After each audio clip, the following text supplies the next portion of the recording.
आता ही गर्दी बघून तुमच्या मनात एकच प्रश्न आला असेल की नेमका काय विषय. अहो ह्यो विषय म्हणजे आज आहे 12वीचं बोर्डाचं पेपर.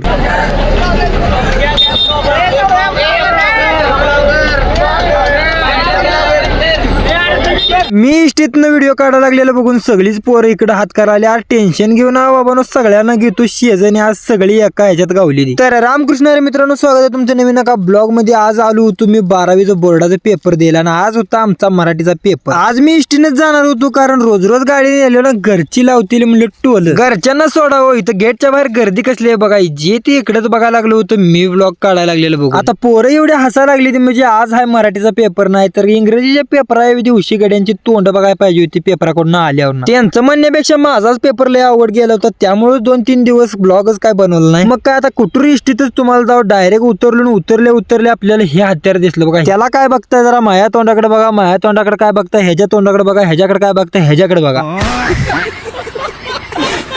मग काय नंतर पेपर देऊन आलो. पेपर देऊन आल्यावर ह्या गाड्याला जरा एक विचारावं म्हणलं. आणि सर तुम्हाला पेपर कसा गेला? एकदम व्यवस्थित पार पाडला. बर सागर, तुमची याबद्दल काय म्हणणं आहे तुमचं? ऐका हातच जोडले ते. सागरनं डायरेक्ट हातच जोडली. यार हात जोडायला लागा, मराठीचा पेपर आहे वाईस तर लाजा पोरानो. ते सगळं जाऊ द्या, तुम्हाला कसा गेला इंग्रजीचा आणि मराठीचा पेपर तेवढं कमेंट मध्ये नक्की सांगा. आणि सोपीची जर्नी बी गावली का नाही हे बी सांगा. त्या एका प्रश्नामुळे निम्म्या पोरांची वाट लागली. हे सगळं जाऊ द्या, जरा बोर्डाचा पेपर चालू असल्यामुळे ब्लॉग तर काय जास्त मोठा बनवत नाही. जर व्हिडिओ आवडला असेल तर लाईक करा, शेअर करा आणि फॉलो केलं नसेल तर फॉलो पण करून घ्या.